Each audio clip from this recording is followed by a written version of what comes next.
micro-organismes aux mammifères, non humains, il y a toujours quand même cette réserve, mais les cellules humaines, les gènes humains, les tissus humains, tout ça c'est brevetable. Et on passe surtout de ce qui est manipulé, c'est-à-dire de ce qui est transformé, à ce qui est simplement isolé et purifié, voire peu purifié, du moment qu'on l'isole et que du coup on le rend disponible pour la technique. Et donc un gène humain ou autre, ça n'a pas d'importance, qui est isolé de son contexte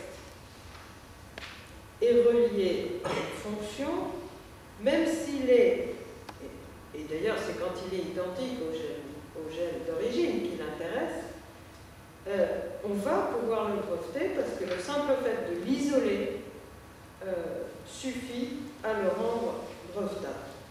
Et donc, c'est ce qui explique la formulation de la directive dite 98-44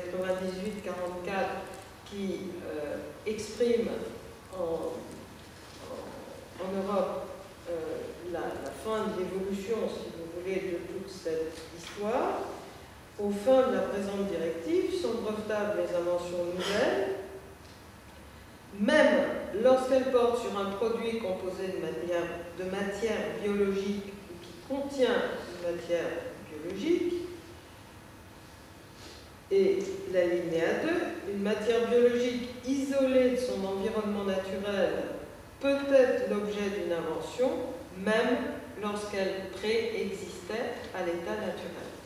Donc, l'ancienne jurisprudence selon laquelle les produits de la nature ne peuvent pas être brevetés, qui permettait donc d'avoir ce domaine public constitué de choses non brevetables, cette partie du domaine public s'effondre complètement entre les années, je dirais la fin des années 70 et 1990. Alors, on retrouve les mêmes dispositions dans l'accord sur les alpiques dans le cadre de l'OMC. On s'est dit un petit peu différemment, mais ça n'a pas d'importance. Et on ne voit pas très bien quelles sont les limites à cette extension. Et tous ceux que je vous ai dit au début sur ces gènes de résistance à la sécheresse, etc., ça vient évidemment de cette évolution. Alors, un certain nombre de gens ont essayé de faire des procès et de faire annuler un certain nombre de brevets, par exemple au motif que telle plante transgénique pouvait avoir des effets négatifs sur l'environnement. Bon, en l'occurrence, ces effets négatifs n'étaient pas prouvés du tout. Mais imaginez par exemple une variété végétale qui, comme on en fait beaucoup qui sont à des fins insecticides, on peut dire qu'elle porte atteinte à la diversité biologique. Mais qu'est-ce que disent les directives qui permettent d'interpréter les textes en matière de brevets? Bon, elles sont très claires. Elles disent que, je retrouve la formule exacte, elles disent que on ne peut exclure de la brevetabilité que si la chose est tellement répugnante que c'est vraiment insupportable de penser qu'on peut arriver à breveter ça.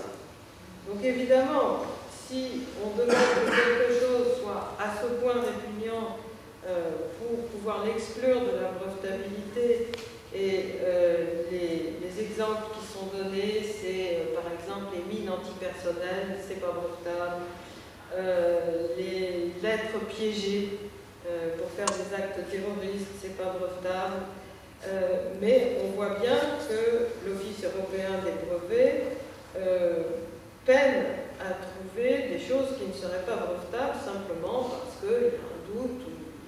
peut-être un peu plus qu'un doute, sur les atteintes que ça pourrait porter à l'environnement. Donc, on ne voit pas bien dans le système actuel ce qui pourrait opposer des obstacles à cette espèce de dérive dont j'ai parlé. Alors cette dérive me paraît d'autant plus grave que on commence à voir des véritables réussites en matière de variété végétale construite à très long terme pour essayer d'améliorer par exemple les performances de culture en Afrique. Par exemple, une nouvelle variété de riz qui s'appelle le riz Nerica, qui a été mise au point par le chercheur Monty Jones. Je crois qu'il a mis plus de 20 ans à réussir, avec des procédés assez sophistiqués d'ailleurs, une sélection en utilisant des variétés traditionnelles d'origine africaine et des variétés traditionnelles d'origine asiatique, qu'il a eu beaucoup de mal à concentrer, enfin, qu'il a eu beaucoup de mal à concentrer les intérêts, mais qui a permis d'augmenter assez considérablement les rendements dans toute l'Afrique de l'Ouest surtout. Bon, si les gènes de résistance à la sécheresse, à l'inondation, etc. sont par ailleurs brevetés, on ne sait pas du tout, en l'état actuel des choses, ce qui pourrait être opposé à des obtenteurs concurrents, des obtenteurs par variété transgénique, donc des obtenteurs par technique de sélection traditionnelle. On ne sait pas du tout comment se régler ces difficultés. Est-ce qu'on est privé de toute faculté de réaction? Non, pas vraiment. Il y a une possibilité qui est prévue par tous les textes, qui est par exemple de pouvoir faire une licence d'office pour raison de protection de la sécurité alimentaire. C'est prévu pour la santé publique et c'est prévu pour la sécurité alimentaire. Donc on peut le faire. Mais imaginez ce que ça peut... D'abord, il y a des conditions assez drastiques pour le réussir. Ça peut coûter assez cher. Il faudrait le faire une par une. Ça ne me paraît pas être la solution qui permettrait de reconstituer le domaine public perdu. Donc moi, je ne vois pas très bien quoi faire d'autre que de véritablement reconstituer ce domaine public avec un certain nombre d'objets que l'on trouve absolument indispensables à la vie dans de bonnes conditions des populations humaines. Et je pense que, entre autres, c'est un exemple parmi d'autres, les gènes de résistance, les gènes d'adaptation plus exactement au changement climatique devraient faire partie d'emblée de ce domaine public et pouvoir être utilisés par tous les sélectionneurs et pas uniquement par ceux qui ont breveté ces gènes. Mais ça, pour l'instant, ce n'est pas du tout une possibilité qui est inscrite dans les textes, contrairement à la licence d'office qui, elle, est inscrite dans les textes. Alors, je ne sais pas si j'ai le temps de parler de l'affaire du brocoli qui est actuellement pendante devant l'Office européen des brevets, et où là, c'est une affaire qui oppose des sélectionneurs entre eux par des procédés de sélection différents. D'un côté, la société Plant Bioscience, qui a obtenu en 2002 un brevet sur un procédé de sélection qui, lorsqu'il est utilisé dans la culture de choux, brocolis, etc., permet d'augmenter la présence dans ces végétaux du glucosinolate qui aurait des propriétés anticarcinogènes. Bon, ça, c'est le brevet qu'il a obtenu. Ce procédé consiste à déterminer les gènes à l'origine de ces propriétés dans le génome du chou brocoli et à les baliser avec des gènes marqueurs. Les végétaux contenant la substance souhaitée sont ensuite sélectionnés au moyen des gènes marqueurs et utilisés dans les cultures.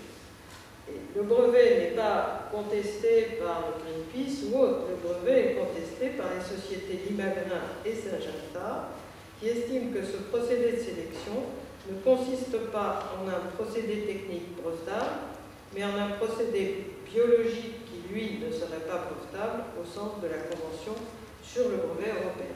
Je crois malheureusement que le recours de Syngenta et de Limagrin a fort peu de chances de réussir parce que toutes les interprétations qui ont été données de la notion de procédé essentiellement biologique conduisent à ce que dès qu'une étape est microbiologique, l'ensemble soit considéré comme brevetable. Et donc, à partir du moment où il y a, me semble-t-il, utilisation de gènes marqueurs, on vient dans une étape microbiologique, et sauf à avoir une interprétation qui irait à l'encontre de tout ce qui a été interprété à ce jour, puisque jusqu'à ce jour, on a voulu breveter au maximum. Je crois qu'on se rend compte aujourd'hui qu'on est allé trop loin. Et pour revenir en arrière, ça n'est pas évident, et c'est d'autant moins évident que ça introduit une inégalité entre les titulaires de brevets actuels et ceux qui demandent des brevets, ceux qui demanderaient des brevets dans le futur. Donc, ça n'est pas évident du tout. Et ce que je voulais vous montrer par cette simple référence à l'affaire sur le brocoli, c'est que autant dans les histoires de biopiraterie, on est dans des demandes de la société civile, autant dans cette affaire, comme dans d'autres d'ailleurs, on est vraiment dans un conflit entre méthodes de sélection et on se rend bien compte qu'il y a un conflit assez violent entre des méthodes microbiologiques et des méthodes dites essentiellement biologiques, mais qui tout aujourd'hui, c'est l'évolution des techniques, utilisent quelques étapes de la microbiologie. Donc,